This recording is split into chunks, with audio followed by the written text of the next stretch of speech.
What up, y'all? What up, y'all? What up, though? Try to plug your website. What up, though.com? What up, Chop Suey? The Urbanian, Crofoot, Pontiac makes some noise.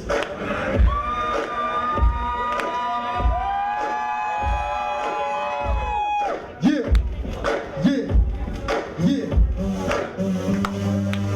Yo, y'all ready to wake up, y'all?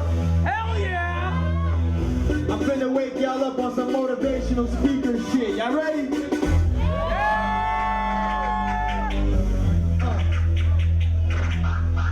Yo. I had to take plan B out my program soon as I found out the time waits for no man. The time is a tedious tutor. I had to make a median future better like I'm getting a slow tan. And I'm brown nicer than brown rice. It's not gonna sound nice, but you gotta make it part of the slogan. Screw everybody who says you can't get the sheet of light. Todd Bridgerton, you carry me cold, man. And what you talk about, Willis? You still pissed cause my future is magnetic. That culture will still fist. I'm playing to your skin like makeup, dog. It's 8 o'clock, now here's a wake-up call. Now let's go.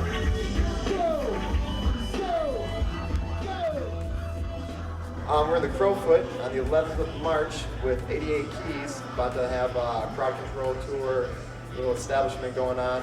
Quick couple questions with them. Thanks for coming out. Hey, it's all good, man. All right, so you just dropped Death of Adam last year. Huge initial release. It's a big kind of an orthodox take on hip hop, rap, everything. You know. Yeah. How do you feel about your sophomore album is going to be looking like? Like just recently, like right before this tour, I started working on a mixtape. But the mixtape, the material that I'm working on is coming out a little too crazy, so that might be the sophomore album. Okay.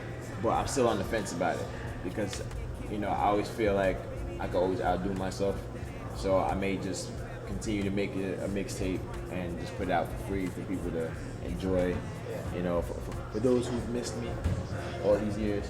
And then start working on the album like right after that. So, you know, but it would be my sophomore project, I guess. So, yeah, it's shaping out pretty nicely. Is it be kind of in the same direction that you were with Death of Adam? Because I mean, with songs like Morning Wood, Stay Up, it's like complete new take.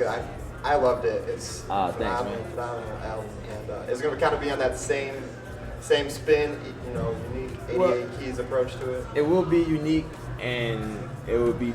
It definitely will be all me, well, the majority of me, because I actually just got some beats from my boy Knots from a VA, who's like, man, like, I think me just going to the studio for like that night just changed my life, like, but as far as like subject matter, it most likely won't have the same subject matter. Okay. You know, I mean, there may be some like songs dealing with, you know, relationships, and just like almost every album there's a song dealing with relationships and stuff, but that won't be the theme for this one, but for my next project that I'm working on. Okay. Yeah.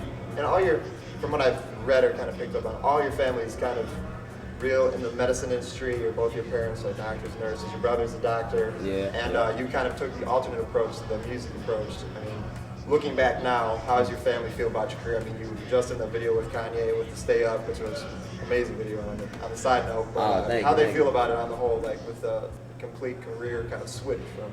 Oh man, it was man, they love it now. I mean, like it's you know, it's actually they've grown to accept it and, you know, love what I do like years ago. Like, you know, when I made my first I want to say when my first project actually came out, my first project of note, which was like the Most Def Black on Both Sides. You know, so like I actually got kicked out of my house, my parents' house, right when I landed those gigs for Most Def's Black on Both Sides and J Live's The Best Part. You know, I worked on the album. Then once the album came out, I was actually on good terms with my parents and my family, and my family and stuff. So, like once they saw what I was able to accomplish, and then, you know, they gave me my props and stuff. So that was like what, a decade ago. Yeah. So you know, I mean, but each, you know, with each level of success that I reach, and I still have a long way to go. You know, but with each level, like, you know, they see what's happening, and you know they dig it. It's fun for them too. Yeah, man, it's gotta be a great experience for your family and kind of everyone involved with it. You've taken off. Yeah, especially for my mom, because she always likes to. She reminisces when people used to come over to our house. Yeah. You know, back when I was living with my parents, like you know, Mos Def and Kweli came over to record Thieves in the Night. And dinner guest. Oh yeah, right. You know, and actually Kweli brought his son at the time. Was like 2 years old, so my sister babysat his son and stuff. So you know, Kanye came over to the crib. You know, so like I think it's like right when he got his rock chain too. So you know, it was like oh. You know, but yeah, like, you know, Consequence and stuff, so.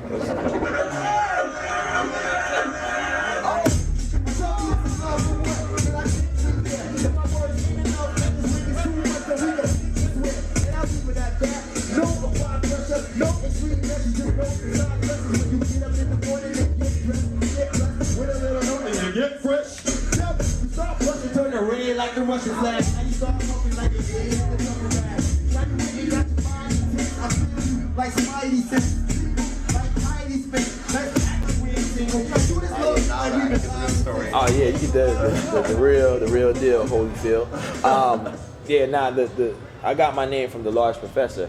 When I was a teenager, I used to sell records for one of the biggest record vendors on the East Coast at the time, who just recently passed in November. My man John Carrero. So yeah, thanks man, it's crazy. So like back then it was like I want to say like 92 maybe or 93. John bought an Ensoniq ASR10 keyboard for me to use because that's when I was starting to develop an ear for production. Yeah. You know, and you know, going through his records and stuff. He used to pay me in records. That's how. Oh wow. Yeah, that's how I got like. Good currency. Yes, exactly. Much rather that than dollar bill. Thanks, W. You know, so yeah, so I used to make beats, and Q-Tip was one of our like regulars. Like, he used to come over to the crib and buy a record. So one day he showed up. You know, I'm working on a beat, and he shows up with Large Professor, and Large Professor just walks in the door. I'm like, Q-Tip and the Large Professor in the house. You know, I still act like that to this day. I've known dudes for like 15 years. I'm like, Q-Tip, you know, yeah, so Large Professor, he just walked in and he just started freestyling to the beat the whack ass beat that I was making on the ASR 10. And you know, he called me 88 Keys like in the freestyle because he didn't know my name. There's like no introduction. Okay. Like he's freestyling. He's like, we got 88 Keys on the Grand Piano. I was like, man, he just gave me my name. So I always told myself if I ever make it into business, that's the name I'm going to run with because, you know, I got it from the great one. Yeah, definitely. So a legend. Yeah, I don't want to keep it too long because we're getting played out here by Soundcheck. Yeah, I know, right? What's the next goal for you in 2010? What's the next step? Dates? Anything? Next step. Well, actually, I'm doing Bamboozle this year. Oh, okay. Yeah, I think it's May 10th in New Jersey, Meadowlands, and I just saw the website the other day, and they put me in a real nice spot, right underneath Drake and right next to Kesha. Yeah, so I'm doing that, and I'm doing this crowd control tour, which I'm co-headlining with Kids in the Hall, with the supporting acts Is It Kids and Adonis. And as soon as this is over, I'm going back to work on my mixtape, next album, whatever it's going to turn out to be. Yeah. And it's coming out pretty crazy so far. Right. Yeah, I'll let you in on one song. It's called Emoticons that I'm working on, and I'm featuring Rah Rah Riot on there. No way. Wow, that'd be real good. Yes. All right, so that's about it. URBANIan.com with 88 Keys at the Crofoot in Pontiac. And I think we're done. Good to go. Scissor Gang Mafia. Thanks, man. Awesome sitting down with you, man. It's Likewise. Real exciting. Looking forward to getting it online. You should check us out sometime. Oh, yeah. We get all the info right now, actually. That's dope. Oh, thanks, man.